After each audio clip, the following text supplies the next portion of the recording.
Coming up on today's edition of the Art Business Morning Show, which again is in the afternoon. My apologies. Uh, what is it? The art selling pyramid. Okay. What is it? Why understanding it is critical and a call to action to bolt into your existing business if you're missing a piece of it.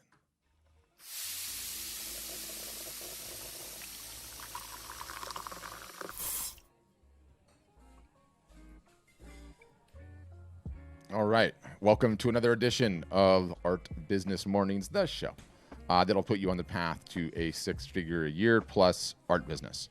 And it turns out that the path to a six-figure a year art business is actually a pyramid. This particular pyramid has 3 blocks to it.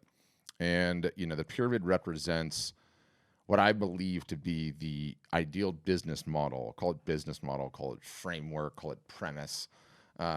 It's the pyramid, right? For how you should be thinking about running your art business. And its genesis, comes in no small part to being in the trenches in this business now for a number of years, specifically trying to sell art and photography online and off. For the thousands of artists and photographers that I've talked to over the last year on the art business workshops, both the ones that are already Art Storefronts customers, but especially the ones that are not customers, right? That are just coming onto the webinars. I've been running essentially 3 of those things a week since March of last year, so even over a year now. And man, I have interacted with every type of artist or photographer imaginable, every niche all over the country, all over other countries. In the words of Hunter S. Thompson, a multicolored galaxy of uppers, downers, laughers, and screamers. I always love that line. But, a wide swath with every story imaginable, every niche imaginable, every medium, every type, every blended hybrid business. I've had a great opportunity to just talk to so many of you and just artists and photographers throughout the year and hear so many different stories about where they are in their business, what's unique to them, what are they doing well with, what are they struggling with. So that's been a big one. It's also been refined, this concept, by really studying our customers' data. And I always throw that out there, but back in the day, we weren't looking at it anywhere near as close to what we're looking at now. Who's capturing the most leads and what are they doing? What's the story there? Who's selling the most? How are they doing it? What's the story there? Who's selling the most prints? Who's selling the most commissions? Who's selling the most originals? How are they doing that? How are they achieving these levels of success? Let's look at the data.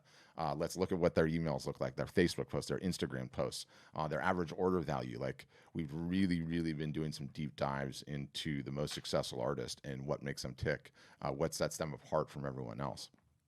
And this whole thing was given even more teeth based on the NFT thing, right? So, Beeple made his, and we talked about this a couple episodes ago, but Beeple made his original, $3.5 million sale in his backyard of NFTs, which sort of started the whole craze. And then the next day, I think I mentioned this on an earlier episode, but the next day I was playing around with Clubhouse, and he was in this Clubhouse talking about NFTs. And not only was he in there, there was a whole bunch of bigwigs and top creators like across the board. There was some global director such and such from Sotheby's. There was the CMO of Artsy. Gary Vaynerchuk was in there. Obviously, Beeple was in there. Elon Musk's wife was in there. Just like a bunch of really bigwig creators, and they were all sort of just talking about their art, their craft, selling it, what their businesses look like, and it was super fascinating. And it turns out no matter where you are on, call it the artist creator ladder, right? If you're on the very top rungs, like a lot of those guys were that I just mentioned, or if you just reached up and you just grabbed the first one or anywhere in between, it turns out everyone has the same problem in 2021, in the year that we're living in. And, also the new art market report that just came out from Art Basel and UBS sort of put some color to this whole thing. It sort of spurred the creative thoughts that created it, that laid it out. And I think it's 1 episode back, by the way. There's a link to get that report. I think you should check that out if you haven't already. So let's talk about the pyramid succinctly, and then I will go into more detail. It's a pyramid with only 3 blocks. 3 blocks, that's it. Number 1, attention is at the bottom. With it, you can do anything. Without it, no one will ever see and perhaps just importantly, buy anything you ever created. Number 2, the next block, The next one on top is the 3 ways of selling art. And then number 3, the top block, is everything else. It's everything else. And in total, like, I start the show, putting you on the path. This is the path. This is absolutely the path as far as I see it. If you prefer the Mandalorian creed, this is the way. This is the way to build a profitable art business, and not just a profitable art business either. A business in which you, the artist and the photographer, call the shots. A business in which you dictate its growth and level of success. A business, in which a pandemic, a future pandemic, or whatever else comes down the pike, not only will not destroy your business as it has to so many, but it's going to proffer you the opportunity to actually prosper in spite of it. And I love that aspect of this particular model. And, I've been sort of laying it out in my mind, and as I've been constructing it, I'm definitely sort of borrowing from Maslow's hierarchy of needs, right? And conceptually, it's sort of very similar. In Maslow's pyramid, and I had it up, I had a screenshot, but essentially you got to take care of your basics first, like your food, your water, your shelter, your safety, and then you start going up the chain and you can start dealing with personal needs and psychological stuff. But the larger point is, you start at the bottom and you move up the pyramid, right? And so it borrows a little bit from Maslow for sure. So let's start building this thing one block at a time, and I can kind of lay out my argument. So let's talk first about the attention block, okay? This is every single artist or photographer's biggest problem. It has been, it is, and it will be for the foreseeable future. And, I've been ranting about attention on this show for years. So if you've been a long-time listener, you're like, yeah, I get it. Trust me. I understand attention, right? But, every week in, week out, good old 11, Monday, Wednesday, Friday, okay? 11 a.m. PST hits, right? And I boot up the Zoom session, and I'm greeted with a grid of faces of new artists and photographers that I'm going to get to talk to on one of the art business workshops. And, week in, week out, what do? They tell me what they think their problems are, what's preventing them from taking the next step in their business, and what they're struggling with, and all these various different things. Is it how to get started, or is it niche selection, or do they think they have a website problem, or do they think they have an art validation problem? And whatever it is that ends up inevitably coming up on those Zoom calls, it in some cases, don't get me wrong, they're legitimate problems. In some cases, they're not. But I have to reply to all of them the same way every single solitary time. You do not have a website problem or a how to get started problem, okay? You don't have a niche selection problem.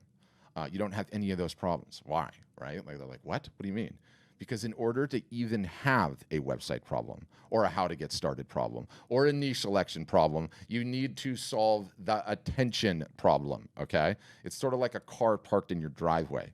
It might have a brake problem or a transmission problem, or maybe one of the fuel injectors are bad, but it's not really a problem because the car won't start and it's not moving. Without attention, the car is never going to get out of the driveway. Without attention, you can't even have the website problem. So in order to have the website problem, you need to fix the attention problem first, right? So it's the currency of the land, okay? With it, you can do anything. Without it, no one will ever see your art or photography, your product, your creations. And 100% of the people, okay, that come onto those Zoom calls, and 100% of the people that are listening to this right now, and yes, us too, Art Storefronts, this podcast, whatever I'm trying to grow, we all have an attention problem. Marketing solves for the attention problem, but we all have to solve the attention problem. And I've been quoting this guy. I jacked it from a book. Hold on, I got to find his name. Herbert Simon. And this guy pointed this out in the 1970s. And he said, when information becomes abundant, attention becomes a scarce resource. Well, it's 2021, and attention is the scarce resource. Hat tip to Herbert for being way ahead of the curve on that one. And, this is the first thing that we need to solve. We need more and more of it, and it's a nonstop battle. In Maslow's case, in the caveman days, right, before you can ever worry about anything else, and especially making your cave paintings, you artists, you have to get out of the cave and go get some food, right? You have to feed yourself. The primary one of Maslow's hierarchy is, feeding yourself. And so too with the attention problem. It's like eating. You have to work at it every single solitary day. It's a daily struggle. It's a daily battle. It's the first thing that we need to do, right? You have to always work on getting more attention. It's the battle, it's the fight, it's the whole ball of wax. It's the whole ball of wax. So there's a reason that it's the very, very bottom of the pyramid. And, my favorite, often cited real world example is the Kardashians. The Kardashians are some of the most powerful women in the world. Why? They have the attention. That's it. They have the attention. With it, you can do anything, and those lovely ladies have done that and more, right? You can cast aspersion and perhaps even make moral arguments about how they obtain that attention, but the numbers are the numbers. The ladies got the attention, they monetized it, and whether you care for the tight spandex Gucci wearing lot of them, they ain't flying commercial, okay? They haven't flown commercial in years. So you got to respect them for understanding the currency of the age in that it is attention and how they got it, how they monetized it, and turned it into these massive businesses that they all seem to have. So we don't need a Kardashian level of attention, okay? But the point remains, it's the currency of the land, and with it you can do anything. With it you can do anything. So it is fundamentally the bottom of our pyramid, right? It is the number one block. It's the one thing that you need to solve for first. Once you started working on that, you understand that, you get to the second block. And the second block is the 3 ways to sell art block, okay? And, this one you kind of need to think of as like a Reese's peanut butter cup. And the 3 ways to sell art is the peanut butter, but we've got that chocolate layer on the outside that we need to talk about first. And the chocolate layer in this case is one part the business model, and then a second part collectors, okay? Let's talk about the business model first. The business model is selling direct, by which I mean the artist, the photographer selling directly to the end customer. No one is in between you and the end customer that's purchasing the work, right? And, by selling direct, this enables the artist, the photographer, to retain all of their customers' data and information such that they can market to these folks in the future. And what this enables is when you do retain all of your customer information, you have the ability to generate a list of collectors. So let's talk about collectors. What is a collector? A collector is an individual that will buy in upwards of 7 pieces from you from over the course of your lifetime. Okay, so you keep getting better, your prices keep going up, the collectors just go along for the ride. Some of them will buy 20 of your pieces over the life of your career, but there's let's just say 7 pieces and up. And we can get into how you establish the list, and I'll probably do an episode on this later. But this one is not addressed or spoken about, in my estimation, anywhere near enough. And as the years go on, it's 6 years doing this, I think, for Art Storefronts now or something along those lines. And, some of our customers have been with us for 6 years. And the data that I see on this, I get smacked in the face with this one on a regular basis of just how important it is to have a collector list, how important it is stretched out over years to have a collector list. And, an easy way to think about it is, let's take it out of the art world for a second. And let's say you were a farmer, right? You were a farmer and you were growing tiny red chilies that they used in hot sauce, okay? And let's just say directly next door to your farm was the Sriracha hot sauce factory, the Red Rooster. Love that stuff. And they pretty much guaranteed that they were going to buy 40% of your crop every time it was ready for harvest. So no matter what, whatever you created, 40% of it was sold guaranteed to your neighbor. That's the sort of security that a collector list can potentially give you. It can be an even higher percentage than 40%, but your only job is that you have to go out and sell the other 60%, but 40% of what you create is just gone. It's taken care of. And that's just it's a profound thing to contemplate, because if you're in a position where you're not getting it, you're in big trouble over the long term. And I just played sort of producer on this one, not like the previous ones, but it was another live art show. It was another live art show with the customer. This went down just last week, and announced the show on Friday. It was going to be on Wednesday, I think on Tuesday, and I think there was 80 pieces or something like that, 85 pieces in the show. And this particular artist sent an email to all of her collectors and said, hey, here's the show. Because you're valued collectors, you guys all get first look. I'm going to take the thing live on Wednesday. If there's anything that you would like, just let me know. Thank you so much for being a collector, et cetera. And I think she sold 35 of the 80 pieces. Boom. Before the show even started, before the camera even got turned on, they started doing it. So it's just phenomenal. I mean, it's almost like it's like a pension. It's like a pension for your business. It's just it's so important. So I think once you have the business model in place, right? Once you understand the collector list, the chocolate on the outside of the Reese's Pieces is sorted, and we can get into the three ways, right? Which is the peanut butter in my Reese's example. So the three ways to sell art, and I'm going to order them sort of by how effective they are, right? Or stated another way, start at the top of this list and move down, right? And what is the best way to sell art? Or photography, in person, face to face. Always has been the best way, always will be the best way. You want to take every opportunity you can to get face to face with a potential buyer, explain the product, and sell it. We all know that. The next best way, and the newest way, right? The way the entire art and photo world, along with a myriad of other industries for that matter, is trying to figure out right now, is trying to develop the tradecraft and the technology and how do you do it and what's the best way to do it, all that. Selling via live video, doesn't matter what the app is, what the program is, whether it's one-to-one, you and a potential collector, or one-to-many, the live art show example, you to thousands, right? It is the newest, hottest, most incredible way to sell art. I would say it's the most exciting development to happen in the art world since forever. Just full stop. It's fundamentally changing how business is done in a drastic way, in an amazing way. So that's number two. Number three, the next best way is via your website. Now, while important in the sense that your website is always open, it never sleeps, right? You do need to sleep.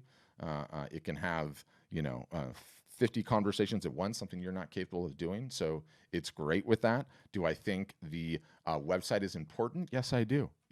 But here comes the shocker. It's still the worst way of the three to sell art. The worst way of the three to sell art. The check down list should go, and I realized, like, wait, Patrick, that sounds like blasphemy. I thought that's what you guys sold. Ish, right? Yes, a website is a part of it because it's one of the three ways that you need to have one. Really what we do, though, is teach you how to maximize and leverage all three of them.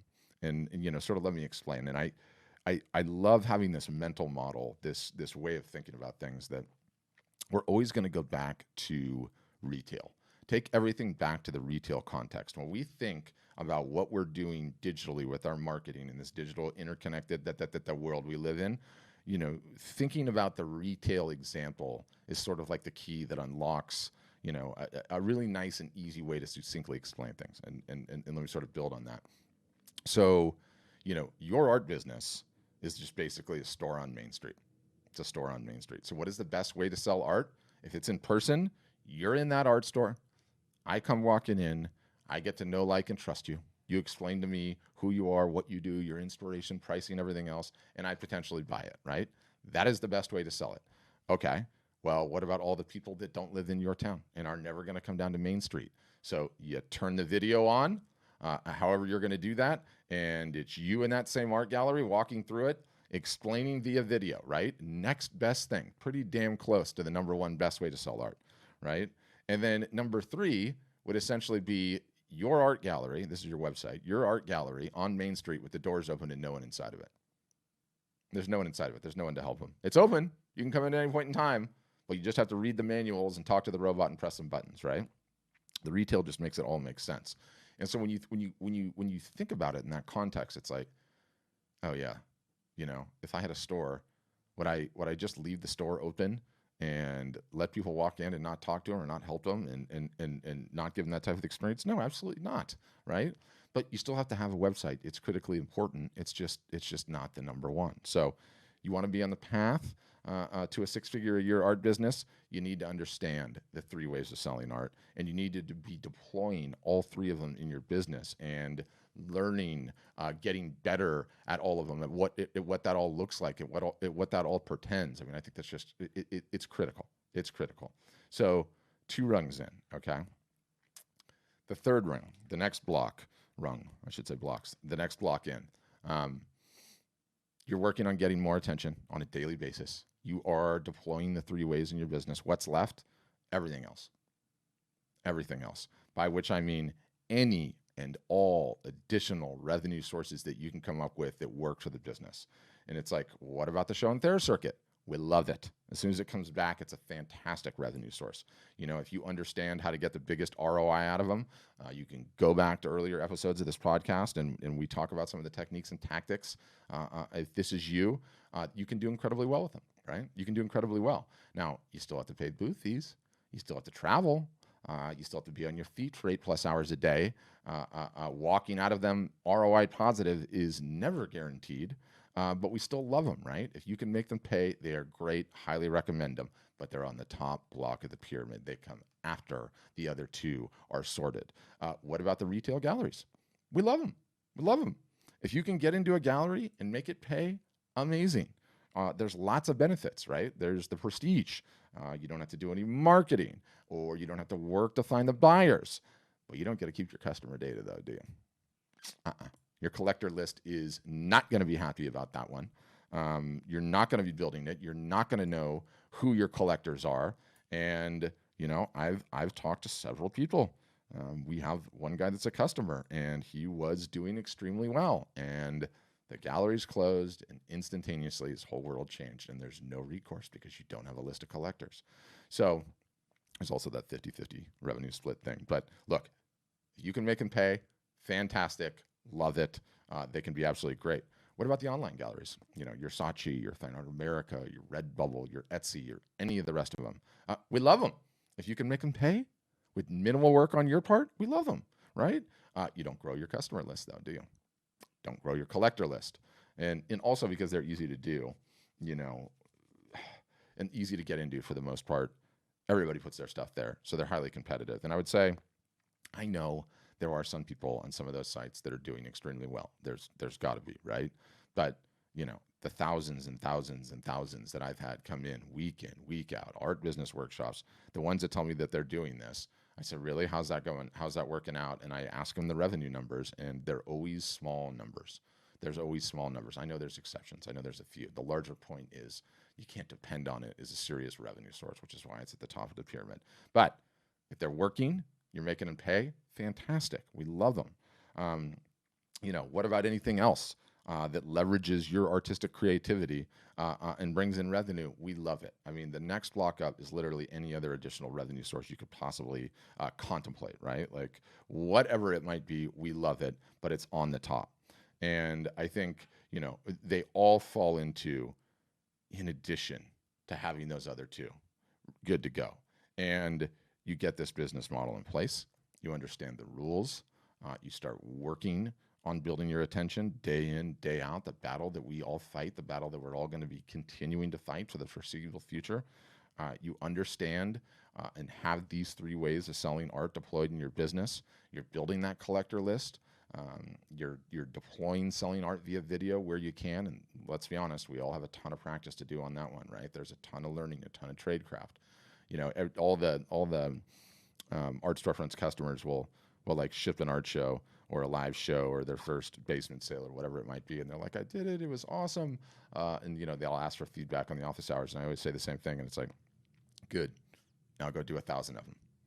Now go do 1,000 of them, because that's how much practice we all need at that particular venue, avenue, technique, tactic of selling art. It's important, but I think you have that all sorted, right? You're working on the attention. Again, you've got the business model, the customer list. You're working on the 3 ways. You potentially have some other additional revenue sources going.